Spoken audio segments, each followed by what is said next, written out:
Hello, my name is Victor Ortiz, pharmacy manager, and I am a pharmacist. I went to St. John's University for 5 years and got my bachelor's degree in science. Lena Ocasio-Ortiz, a pharmacist. I'm a pharmacy manager for a retail company, and I've been a pharmacist since 1999.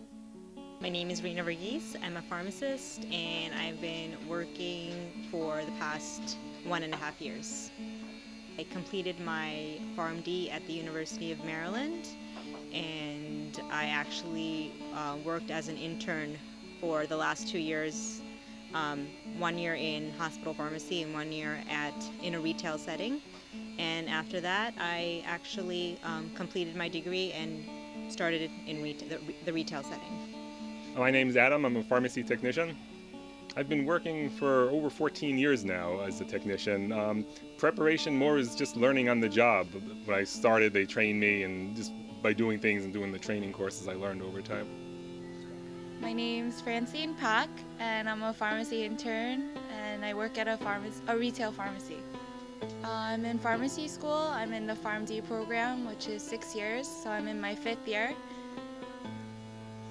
And I'm going to be graduating in 2010 and taking my boards and my law exams to become a pharmacist.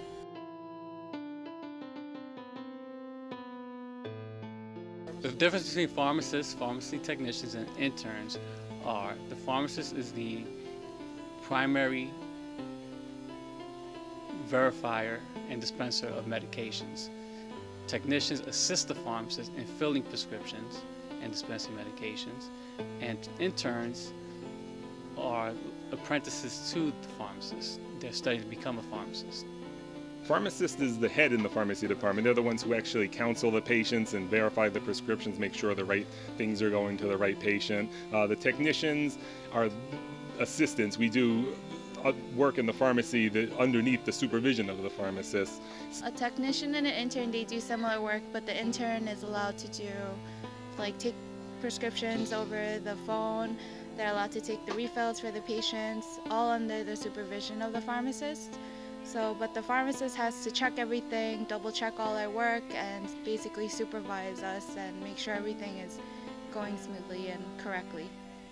Usually when I come in, set my pharmacy up, I get call-ins from doctors for prescriptions for people, and I fill those prescriptions. I fill medications, I catch drug interactions, and Deal with drugs, and also deal with customer service and patient care.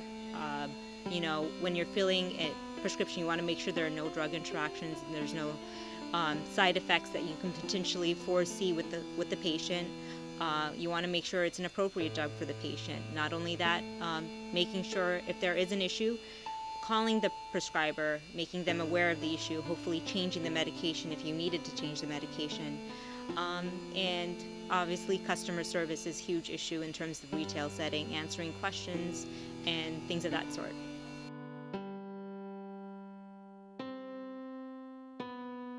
I'd like to think there are basically 3 different classes of drugs. There's the prescription and over-the-counter, but also certain items like Sudafed are usually behind the counter. So obviously, even though they're still considered over-the-counter, I'd like to think of it as kind of a separate class.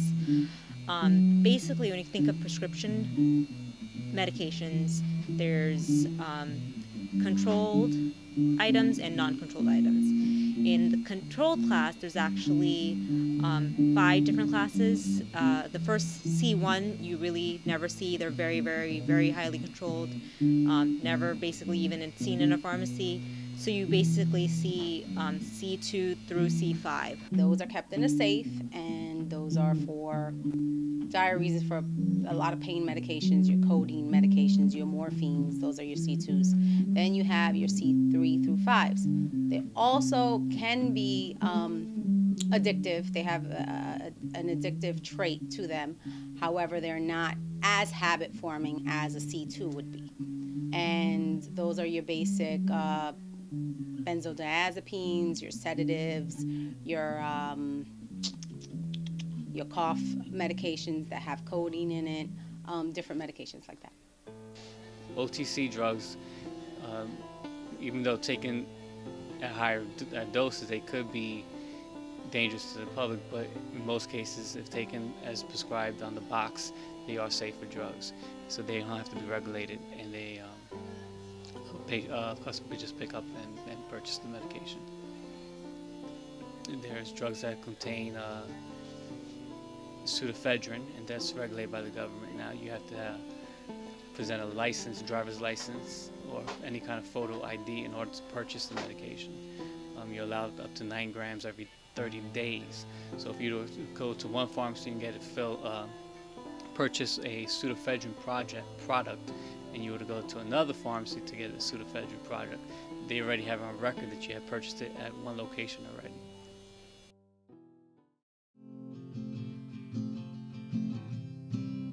Pharmacists have a high responsibility, and they have to gain the trust of the customers. The reason why is pharmacists hold in a way, they hold their customers' lives in their hands. If we dispense the wrong medication, it could be detrimental and life-threatening to a patient or customer. We also try to improve a patient's lives. If they have diabetes, we dispense diabetic medications that help prolong the lives of diabetics or help the symptoms of diabetes, for example. If a patient has high blood pressure, we dispense medications to help lower their blood pressure. We help customers have a better way of life through dispensing medications. I think pharmacist is probably one of the most important people in healthcare. They are the last people to see a prescription that a doctor, who, although qualified, may not be the drug expert as the pharmacist is regarding a certain medication.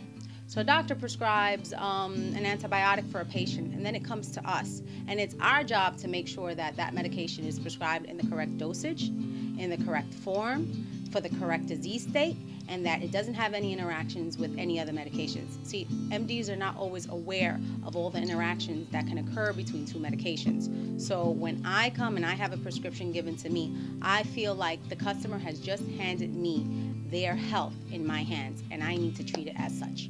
So that's how our job is, I think, of utmost importance, of the highest importance. I've come across many cases where I've had to call the doctor to tell them, hey, this medication is, you're overdosing or you're underdosing, or there's an interaction, and have suggested what to change, what medication to change for, and have told the doctor basically he can't or shouldn't prescribe a certain medication. And basically, if there wasn't a pharmacist there to catch that, then the patient could potentially be facing a grave interaction or contraindication with these medications. I think the patients are able to come to us more comfortably than a doctor sometimes, because they have to make an appointment, they have to pay a copay, but they're able to call us anytime they need us if we're open, and they're able to just come in and talk to us whenever without even having to pay for it. And we're aware of their medications, so if any questions arise, they're able to come to us whenever they need us.